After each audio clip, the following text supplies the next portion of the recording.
Good afternoon, everybody. Welcome to the 2021 Research Weather Report. I would like to start with acknowledgement of country. I respectfully acknowledge all of the Aboriginal countries that we are residing on today. For me, that is the country of Macquarie University, the Wallumattagal clan of the Darug peoples. May we pay our respects to the elders and knowledge holders who have and continue to pass on their knowledge and wisdom for the sustainability of our environments, our cultures, our education, and our communities. I would also like to welcome my colleagues in the research team in my office, Amanda, Simon, Tori, Leslie, Dan, and Ross. And in the Q&A session, they will come live and they will help me to answer all the questions that might come in during the presentation. Please remember to post your questions. So we are working under a dark cloud of the COVID pandemic at the moment, but I would like to point out that there is a silver lining to this dark cloud. And today's research is really the Research Strategy 2025, our refreshed research framework that I mentioned last year and which is now fully in operation as of this year. It is also working under the strand of the operating plan, the focused investment in research. Our 10-year journey has been quite successful. I think there are a few signposts and milestones that would encourage us for future achievements. As you all know, we did a deep consultation in 2013-14, and we launched our 10-year research framework as of January 2025, and it was meant to take this university from the age of 50 to the age of 60. Which we will assess in the first quarter of 2025. We did a midterm review, which was also influenced heavily by the operating plan of the university. And I want to talk about how these frameworks hang together. But in a nutshell, before I dive into that, I just want to say there is a lot of hope that we can draw from our achievements during the first half of our research framework. Publications, we've increased the number by 35%. Our ERA ratings at two-digit level is 100% at world-class and above. HDR completions, 89% increase. HERC external research income, 76% increase. We've made good progress with our breakthroughs and innovations, and our world rankings and renown have also improved. We are now one of the top 200 universities in the world.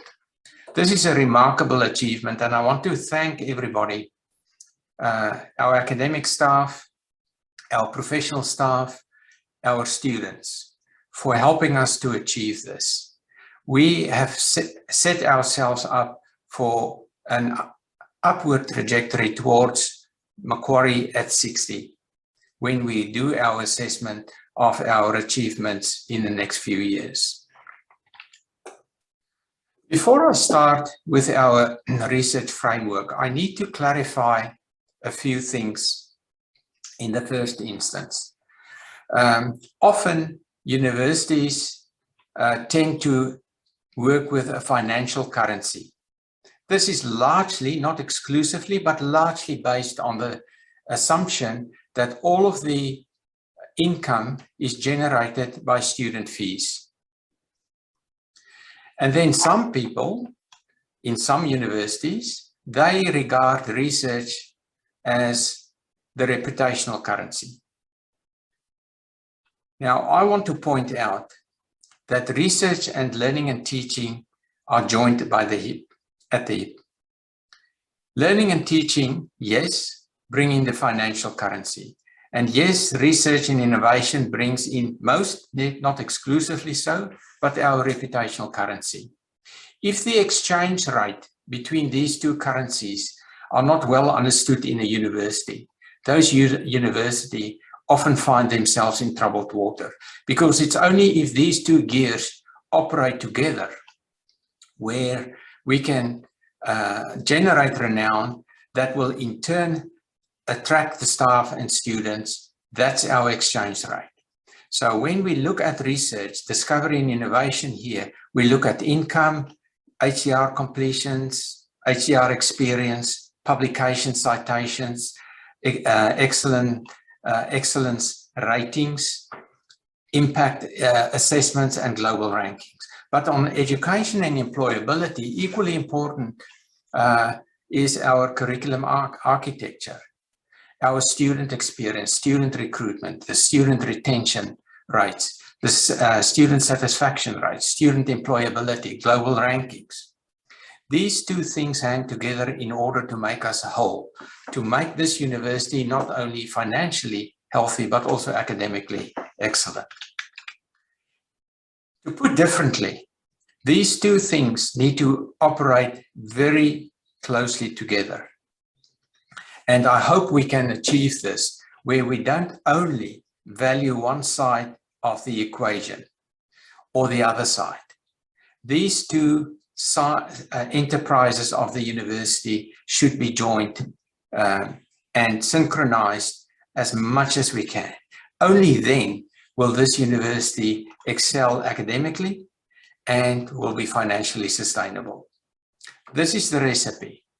Every person, every academic, every professional staff, every person in finance should understand the interaction here. If we misunderstand it, we will find ourselves in troubled water.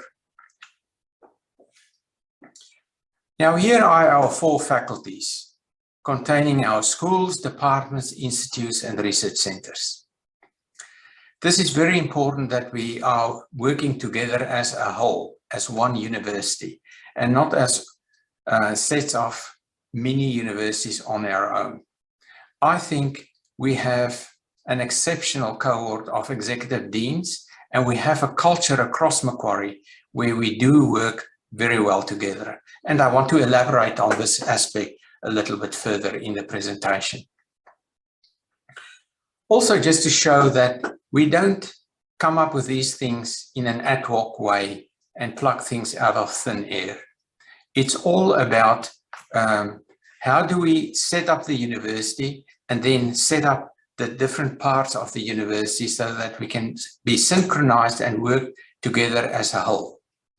For example, you'll all remember that our Vice-Chancellor joined Macquarie University in September 2012. He went through a deep consultation and built up from the bottom.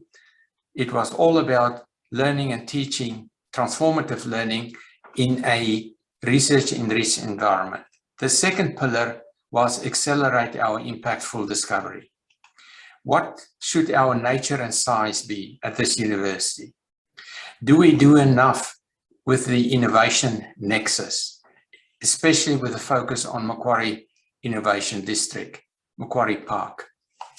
Our international renown, our vibrant campus, and hasn't our campus revived itself and looks so beautiful? It's a shame that we can't have all staff and students on campus at the moment. And our support services needed a bit of an uplift. The operating plan came out in 2020, and it has a few streams. Students first, coursework delivery, focused research, and this is the strand that I will highlight in this presentation, but it's also linked to the others, our people, ways of working, digital transformation. So I hope this gives you the context that the research framework operates alongside and under the umbrella of the overarching frameworks of this university. Now let me turn to our research framework. 2015, we came up with our 10-year research framework after our deep consultation. The first thing that we wanted to understand and define is our research objectives.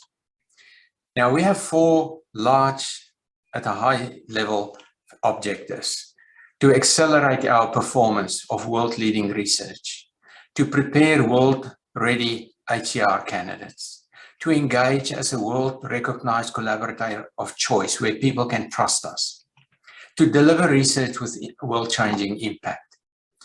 Underneath these 4 objectives lie 18 very specific goals that is all known to you or written in our refreshed research framework as we are operationalizing it this year. Our research priorities also remain the same. We have 5 of them: healthy people, resilient societies, prosperous economies, secure planet, innovative technologies. And they are well defined. It's not only 2-word catchphrases. They are well defined what we mean by each of them. And you can see it here on the screen as you look at them. Our 5 priorities is also consist of 16 research themes. And underneath the research themes lie 79 research streams. So at the top level, at the 5 priority level, it gives us a 10-year consistent, stable trajectory where this university is going with its research. But at the bottom end, the 79 streams is the flexible part, so that we have enough room to adapt as circumstances change around the university. Sometimes in the university, but sometimes outside of the university. It can be government policies that can change, or it can be something like a pandemic that will change the game for us. Last year, I spoke about our research foci. Foci is an acronym. It stands for focus, opportunity, consilience, and impact. With focus, it means that we have to focus our research and then build scale. We have to also look for opportunities. So we build scale where there is, for example, teaching load for us, or there is an example of research funding opportunities, large ones that can help us to achieve our goals. Consilience is a very important component. Consilience, the definition again is when you draw conclusions from several disciplines and several areas and you put the data together, you can draw much better conclusions if you tackle grand challenges or societal challenges. If there is one word that I can highlight that in my mind differentiates Macquarie as a distinctive university, it's the word consilience. It's the way we work with one another, not the catchphrase of multidisciplinary or interdisciplinary, but really living and breathing it. And I will talk a little bit more about consilience. We're a university of consilience, and in my mind, better than most of the universities that we interact with. And then, of course, we also want impact. So foci is the guiding principle by which we will seed fund and support our research opportunities and our researchers to achieve their goals. Our research targets. Last year I mentioned, in anticipation that the university sector in Australia will shrink by more or less 20%, we adapted and scaled down our aspirational targets, 4,000 publications. And then at 4-digit level, 2-digit level, we are already 100% at world-class standard. But we now want to achieve it at 4-digit level as well. We also want to grow our ERA 3s to ERA 4s and ERA 4s to ERA 5s. But a word of caution here, we already know that the ARC is going to lift the threshold for the ERA ratings. It's going to become a more a higher bar to clear. This will not happen in the 2023 round, but the round after that, that will be the case. So we will have to work much harder in order to achieve the same quality standards. Our HER completions, the target would be in 2024, we will achieve 640 HER completions per year. Our external income currently sits at $85 million. And again, congratulations, Macquarie, everybody who did their bit with the external research income, that our external research income between 2019 and 2020 didn't drop. We were able to maintain our 85. I hope we can also do it in 2021, because then we have 3 data points. And with 3 data points, you can draw a line on a graph. That means consistently we're now at $85 million. So we can then work our way up from 85 to 120 million by the year 2024. I've already had discussions with the executive deans and their leadership teams, how each of the faculties can do their bit. In a nutshell, we've agreed on a $50 million for the 2 STEM faculties and $10 million per year for the 2 HAS faculties. We will also achieve the 10 innovations and breakthroughs that we planned from the start. And then we want to sustainably be in the top 200 ranked universities in the world. That is an important indicator because that will help us to recruit students and potentially also staff.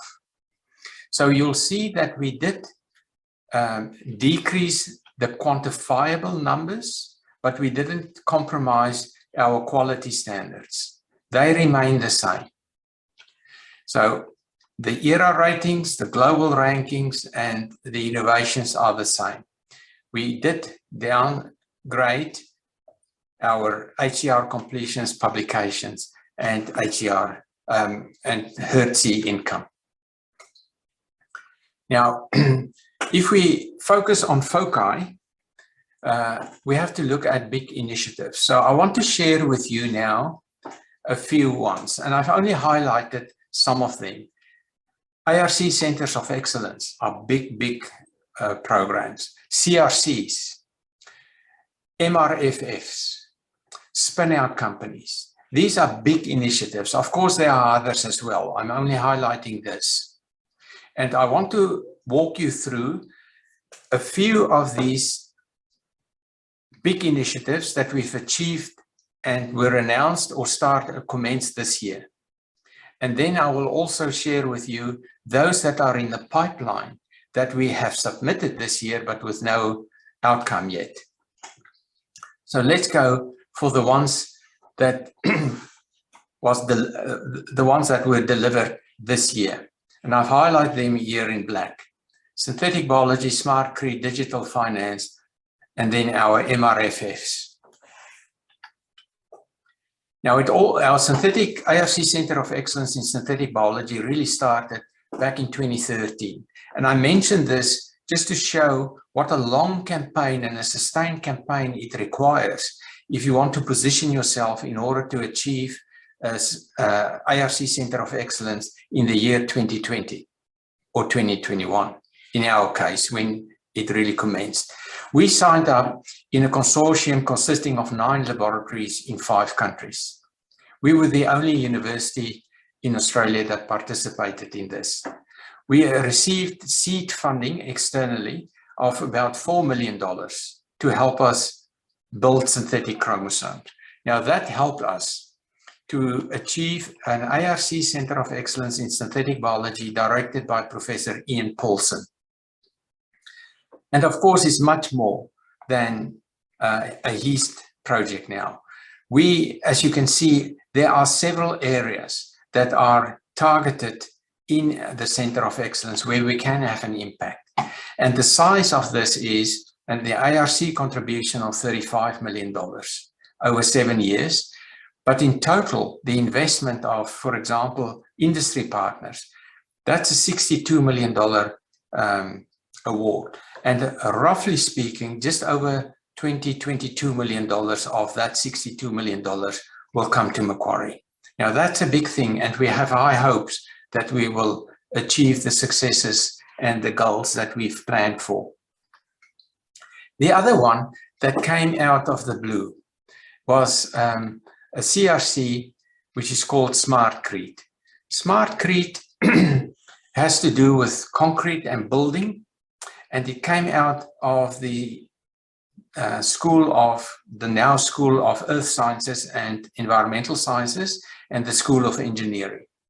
And you can see that the goal here is really to come up with engineered solutions where concrete can be smart, it can be digitally smart inside, and it can measure things as you are building buildings, whether things are corroding or counting of cars that go over cement strips in streets. They are focused on sustainability, environmental sustainability, and how do we dispose of waste, and also asset management. These are important things, and the CRC or government contribution is $21 million over 7 years. The CRC of digital finance was also just announced this year, and this is $10 million over 10 years, not 7 years. That was my mistake. But this is largely driven by the business school, and it's on the back of 2 previous successful CRCs. This time we are leading it.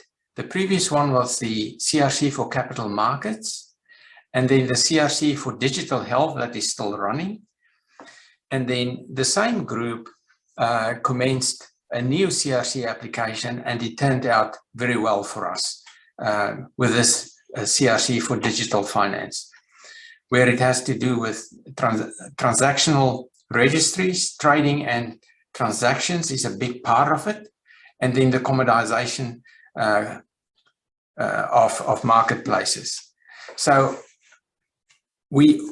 what we really want is also advanced securitization, and only finance people will understand the deep essence of it. But I think even that we who are not in that discipline will understand how important it is when you start to trade in money that doesn't look like banknotes and coins. The Medical Research Fund. This is something that I'm very proud of, and congratulations to the people who achieved the CRCs, but also the people who achieved these big Medical Research Fund grants, or MRFFs.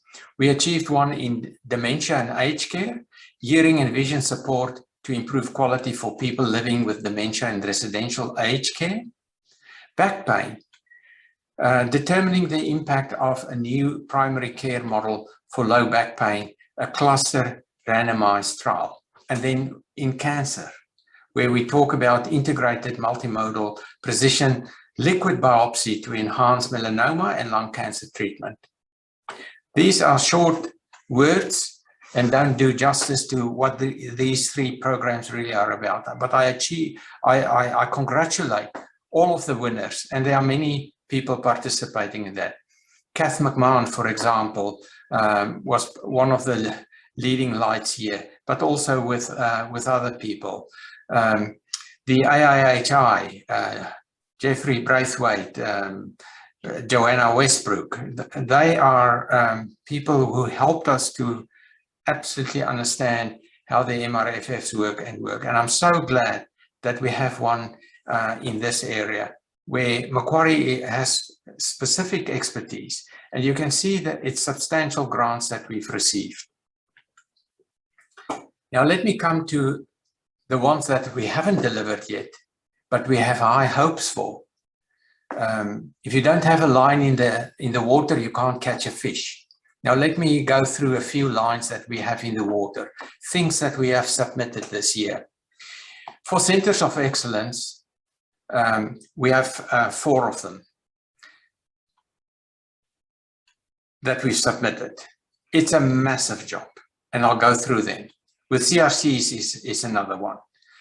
And then our spin-out companies that are in the pipeline at the different stages of negotiation and maturity. So let me start with the Smart Green Cities Center of Excellence. Professor Michelle Lishman from biology is leading this one. But again, in the spirit and the context of consilience, there are people involved from all 4 faculties in this submission. It's a national, of course, center, and I think it's the right thing. We are in an era of urbanization, but how do we keep our cities green, and how do we keep them smart, digitally smart, technologically smart? Very, very key, important things. This is such a good fit for Macquarie that has a long history in the environmental sciences and the ecological sciences. Another CRC submission, which is led by Professor David McAlpine. This is how do we think about a listening brain. So how do we make sense of sound? So it's not only hearing or the disability or not being able to hear. It's also if there is a sound, how does your brain deal with it? Again, with people like Kath McMahon and Barmany, they all in this CRC submission, massive amount of work, brilliantly done, and involve the national partners that can make this Center of Excellence, if awarded, very successful. It's also in a sweet spot for Macquarie. Hearing is a big deal at this university, but it's broader than just hearing and sound. It's also how your brain deals with sound. We have very high hopes for that. And of course, hopefully we can transform our listening futures through something like this. This is an interesting one.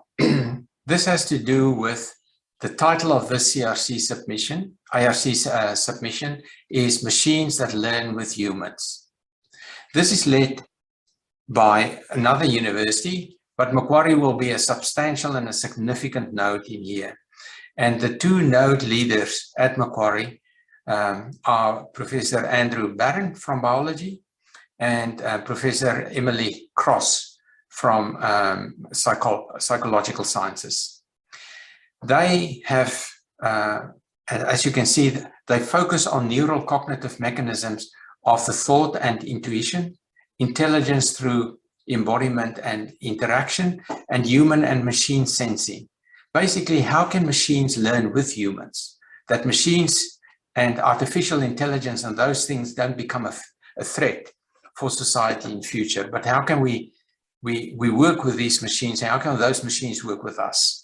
Very interesting submission. Here is another Center of Excellence, not a CRC, but the Center of Excellence. The title here is The Social Brain, and it has many aspects. It's basically how brains shape societies and how societies shape brains. That's an important thing to think about. If you reflect on this and understand the deep meaning of this, you will be as interested as I am in aspects that I never thought of. So hopefully Emily and Andrew can pull this one off.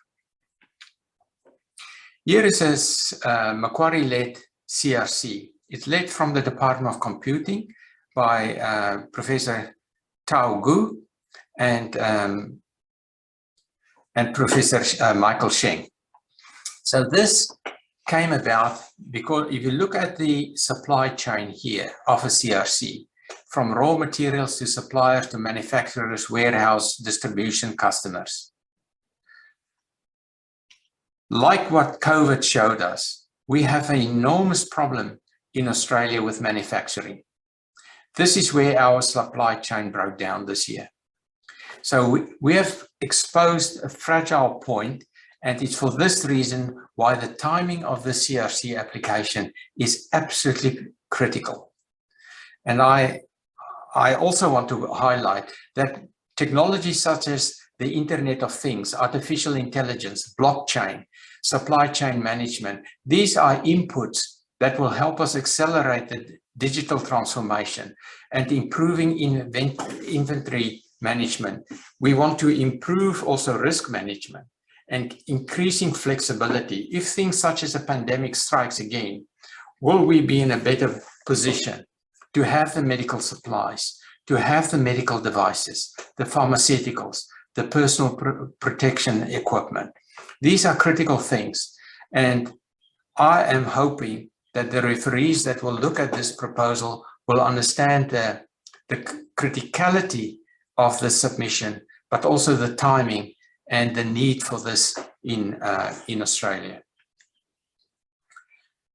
A few words on our business units, applied R&D centers, and proposed or existing spin-out companies. And I've only selected a few, there are more.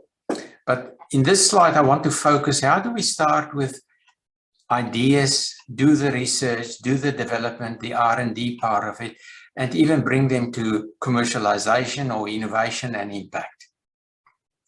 Now, there are a few of them in the pipeline. Celosia in the neurosciences area, in physics, redback systems, in molecular sciences, hygiene, renewables, and number 8, bio, that is likely based on synthetic biology, but also applications for insects, data warehouse, electronic lab notebooks, and the analog lab that I think we still don't know exactly whether it will be a spin-out company or not, or any of these will be spin-out companies. These are risky areas, but they are very entrepreneurial, and they are very important to Macquarie's tapestry of research. It's from research to outcomes on the other side. So they are all in different phases of negotiations and also maturity. Hopefully by 2025, some of them will come to fruition. So let me now turn to the summary of what I've just explained in terms of our external grant. I talked about the dark cloud with the silver lining. Here is the silver lining. In the black font here, you will see the 2021 announcements. So the money, of course, is earmarked for 2022. But to compare it, I've put in the 2020 announcements where the money is available to us. So last year, we announced that we had 2 ARC Future Fellows. This year, we had 6. Last year, 4 DECRAs. This year, we have 9. We have a training center, ITTC, that we didn't have last year. These are big grants. 7 linkage grants this year. And just announced this morning, 6 NHMRC investigator grants compared to last year's 3. We have a Macquarie-led CRC, the digital finance one. Last year we had SmartCrete. This year we had 3 MRFFs, the same as last year. And we have 2 NHMRC partnerships. So if somebody feels that we're under the pump and we're not going to achieve goals and so on, you are dead wrong. This university is on an upward trajectory, and I thank every single person who, despite the difficult and trying challenges that you had to endure, that you persisted, you got these grants up, you submitted your grants, and all those professional staff that supported our academics in order to get them in on time and complying with whatever the criteria are. Thank you and congratulations. In total, already so far this year, about $25 million worth of grants were announced. Now, if that is not success, then I don't know what is success. Congratulations. But we also have to be realistic. Our dollars sometimes can be disrupted by things such as COVID-19 or pandemics of that nature. You will recall that the federal government has awarded a once-off amount of money to the university sector. And our share of that was called RSP, Research Support Projects, or programs that can help us to help our researchers just to get over the main implications of the COVID recovery. And of course, we would have liked to do more, but we've done a few things with the money available to us. And I thank the Vice-Chancellor for allowing us to use that money wisely and largely focused on our people. So on the HER side, there's a whole list here, and there are more. But I just want to highlight a few things. We help people to enroll off-site. We've rolled over the PGRF allocations. We have implemented a COVID-19 scholarship extension grant that extended until 2023. Introduced a leave scheme, a blanket 1 month extension to EWS dates for all MRes2 candidates, launched a Road to Research scheme so that we can bolster our PhD pipeline. And for 40 of our PhD students that will complete their thesis this year, we basically will provide a 12-month postdoc opportunity at this university. I wish we could do more, but of course we have so much money and we just had to try and use it as wisely as possible for our academics. We introduced an ECR and MCR enabling scheme that was run by Amanda and Leslie beginning of this year. We enabled carry forward of internal grants, but most importantly, we also, for those who were on fellowships, co-funded fellowships or MQRFs, Macquarie University Research Fellows, whose contracts would have run out by now, we've all extended them until December 2022, because we realized that those people could not do the research at the pace and the scale that they could have done if there was no pandemic. We've also helped with personnel in the biobank so that we don't lose a capability there that's very dear to many of our research programs. We invested in new hires in the sense of negotiations that were in the works for anything from 18 months to a year, pre-change proposals, where we were still able to provide support packages as those people came onto our books, regardless of the trying times. And we only used a very small component of our RSP funding on infrastructure. All of the other incentives and money allocations were focused on people and to help our staff and our students in order to stave off most of the impact of the pandemic. So yes, it is an uncertain future, and uncertainty also comes with risks and danger. And it makes us fearful and it makes us anxious at times. But I would like to say that every dark cloud has a silver lining. And if we stand together and we work in the spirit of consilience and the culture of Macquarie that can be defined by one word, kindness, support for us. If we can go ahead with that, I think we don't have to fear the future. We can help shape that future. Yes, it's trying times. Yes, it's painful if you lose colleagues and friends. However, I think this university can build back better. We can build and recover from this pandemic. And I've given you enough information in this presentation that hopefully will help you to see this silver lining on this dark cloud. Things will come to fruition, and this university will achieve its goals by 2024 or 2025, because we stand together and we rally around our mantra of you to the power of us. Together we can do a lot. As I was working in my own mind through what makes me fearful of the future, I came across a poem, and I want to share that poem with you, and I hope it will mean as much to you as it meant to me when I read it for the first time.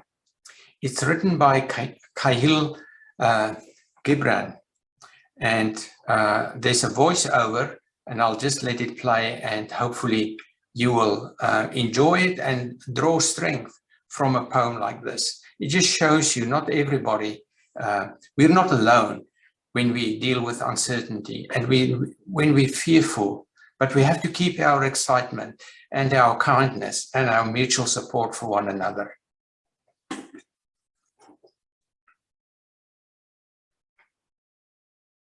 It is said that before entering the sea, a river trembles with fear. She looks back at the path she has travelled, from the peaks of the mountains, the long winding road crossing forests and villages, and in front of her she sees an ocean so vast that to enter there seems nothing more than to disappear forever. But there is no other way. The river cannot go back. Nobody can go back. To go back is impossible in existence. The river needs to take the risk of entering the ocean, because only then will fear disappear. Because that's where the river will know it's not about disappearing into the ocean, but of becoming the ocean. So that is my last word to you. We are Macquarie. We don't have to fear the future. There is a future. I've just shown you fantastic examples of how we are building, how we are achieving. It is about us, and if we work together and stay together and support one another, we can live up to our mantra of you to the power of us. I will stop sharing my screen now, and then we can deal with the Q&A sections. I would like to invite my colleagues of the research portfolio to come on live, and then Tori for us to pose the questions. Thank you, Sakkie. It was particularly heartening to hear the results, the year-to-date results of our 2021 grant applications, and to know that despite all the difficulties they're facing, our researchers are still excelling. We do have a few questions that have been coming through. I'd just like to note, though, that while you were experiencing those technical difficulties at the beginning, quite a few messages of support came through to you, Sakkie. So there's a lot of people who are feeling your pain and know exactly what it's like. So the first question that I have is actually for Dan, and it's around the changes that we've seen recently to the DVCE portfolio. The question is, what are the implications of the disestablishment of the DVCE portfolio on the university's research agenda and the activities of the DVCR portfolio? Thanks, Tori, and thanks for the question.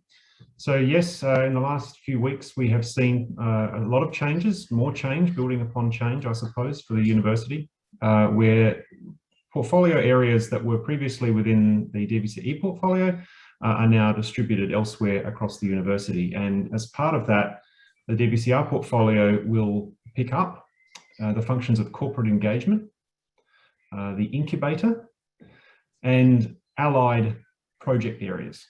So that includes things like the nature of partnerships that potentially go beyond that of research in its entirety, which was previously the limitation, I suppose, to the mandate of what the DVCR portfolio undertook.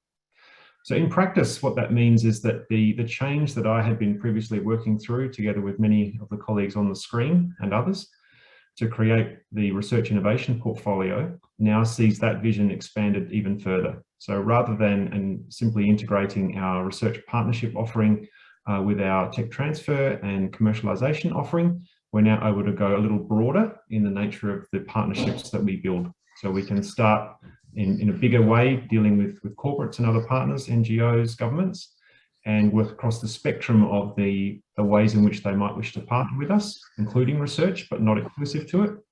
And then at the other end of the scale, as we create companies and work through training and entrepreneurship and commercialization for our staff and our students and our affiliates, that we can integrate that with our broader tech transfer offering. So it brings a lot of allied areas together, and in some cases, areas that other universities have had allied for quite some time already. Overall, I think it's probably quite a good move.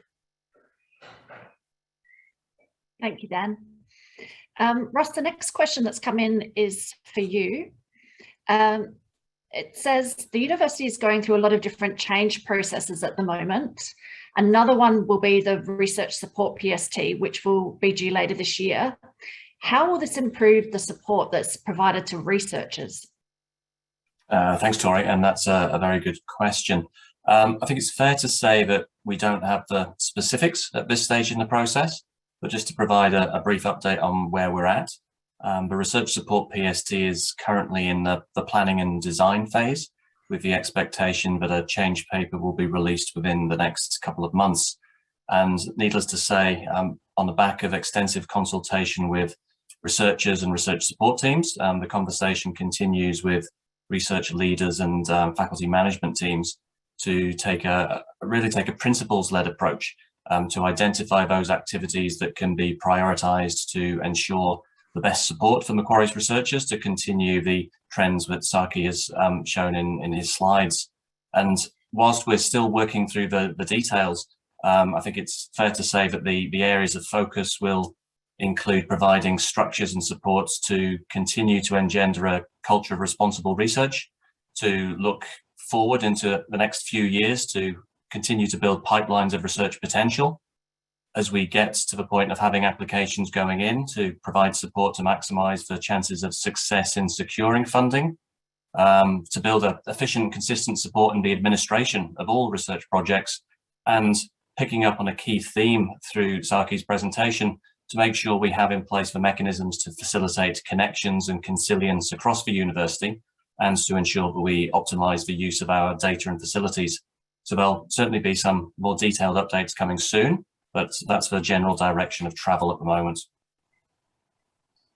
Thank you, Ross.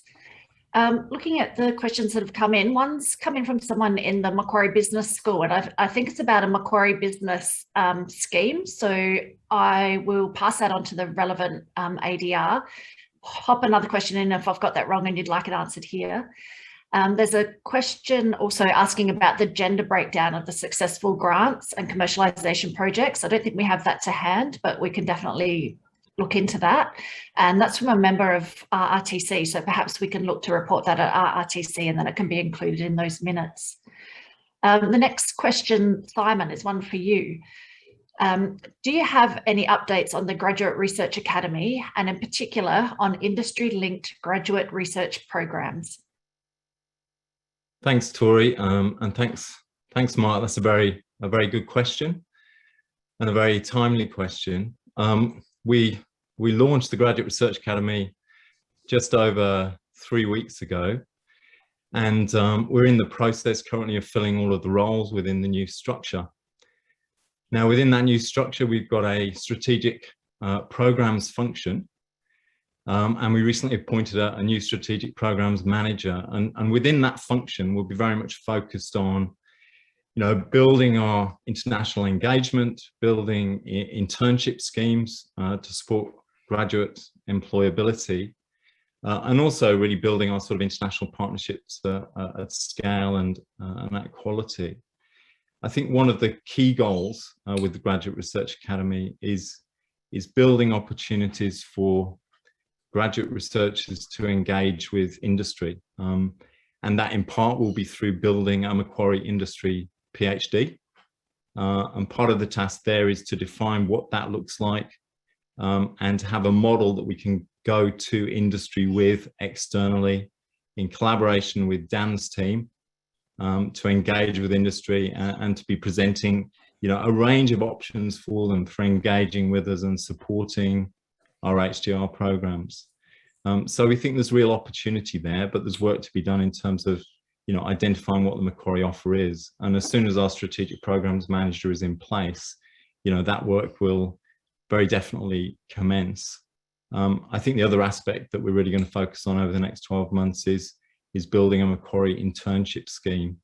And that's for two reasons. I mean, the principal reason is the importance of candidates engaging externally and having opportunities to develop their skills within employment organisations. I think secondly, there are incentives now built into research block funding, which generate additional completion funding if a candidate's completed an internship. So a really good question, very much top of mind, and something we'll be working on within the Graduate Research Academy, but also collectively, with the faculties and with Dan's team over coming months. Thank you, Simon. We've only got a couple of minutes left and we've got a couple more questions to get through. This next one, I'm not sure who will choose to take this one, maybe Amanda, maybe Sakkie, but I'll read it out now. The 2025 research strategy notes that Earth Sciences achieved an ERA 4 rating in 2018, and we now want to raise that to ERA 5. Is this achievable, given that most of Macquarie's Earth scientists are leaving as a result of the downscaling and restructuring? It places a substantial burden of expectation on the 3 people remaining. Yeah, I can take that in the first instance. And I think just speak more broadly, because what we do know from the change processes that although both the involuntary and voluntary processes did try to take into consideration wherever possible the impact of losing colleagues on the research capability of the university, we know we've lost excellent colleagues. Fortunately, across the university and the different faculties, a number of colleagues have sort of generously agreed to continue in an honorary capacity, which means that they can be included in our ERA submissions to support, HDR students to completion, grant projects to completion, and it's, that's important for us in maintaining those very productive and useful relationships. But we do recognise that there will be impacts on elements of our research performance from the situation that we've been in over the last few years. Sakkie already mentioned that the ARC has undergone a review process for both ERA and engagement and impact, and so there are already some changes that are going to be coming our way, some definitional sorts of elements that will impact the whole sector. And of course, the whole sector has been influenced by COVID and these sorts of changes as well. So yes, we're moving towards ERA 2023. Our census date for thinking about our submission is coming up in March next year. We're already working with our colleagues across the faculties and then in the different support services to look at where we're up to in terms of our publications and our grants. We focus on quality wherever it is and to whatever scale it is. And meanwhile, as Sakkie laid out, we're aiming to support the success of our researchers in their ongoing endeavours. So yeah, absolutely mindful of those sorts of impacts and working through it as much as we can. Sakkie, did you want to add anything, or shall we squeeze in one last question for Simon? I wonder whether we can't squeeze in one question that I think we should also raise, at least for awareness sake. And Leslie, please prepare and put on your steel helmet. This comes out of the blue. Do you think we have improved our research integrity awareness across the university with our educational programs? As you know, a few years ago, we were reviewed, and it's something that you deal with on an ongoing basis. Yeah, thanks for the question, Sakkie. Look, the short answer is yes, but the long answer is we still have a fair way to go. We have upgraded our research integrity team in terms of FTE as per the Farthing review, which has been great. That team still needs to prioritise on a day-to-day basis reactive time to when allegations of research misconduct and other things come in. But in the background, there is strong development and ongoing development of educational material, both for our HDR students and our staff. We're working towards a 4-year to 5-year plan for the rollout of that, which will eventually include compulsory modules, online modules for all researchers at the university. So that is absolutely underway. In the meantime, the research integrity team and the research integrity advisors are very active in going around and talking to, at times, individual groups or departments or schools or faculty leadership groups. So yes, it's absolutely underway, but I would say that we're a long way from achieving total coverage. And of course, these things never stop. They require continual refreshment and continual reminders. But I think we have a really great team working towards that goal. Thank you, Leslie. Tori, I think because we already see a few messages coming through where people have to jump onto other Zooms, I think we can stop here. For those questions that we haven't answered, we can probably ask individuals on the screen to deal with them offline with people. But just as a general observation, of course, we would have loved to have more money and help more, but we, you can stretch $1 only so far in order to cover everything under the blanket. It's a tough call.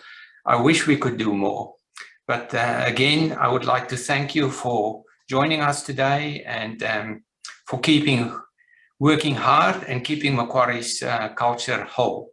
There is a silver lining on the edges of this dark cloud. We will build back better, and we will be a strong university, even if we are smaller. Thank you very much.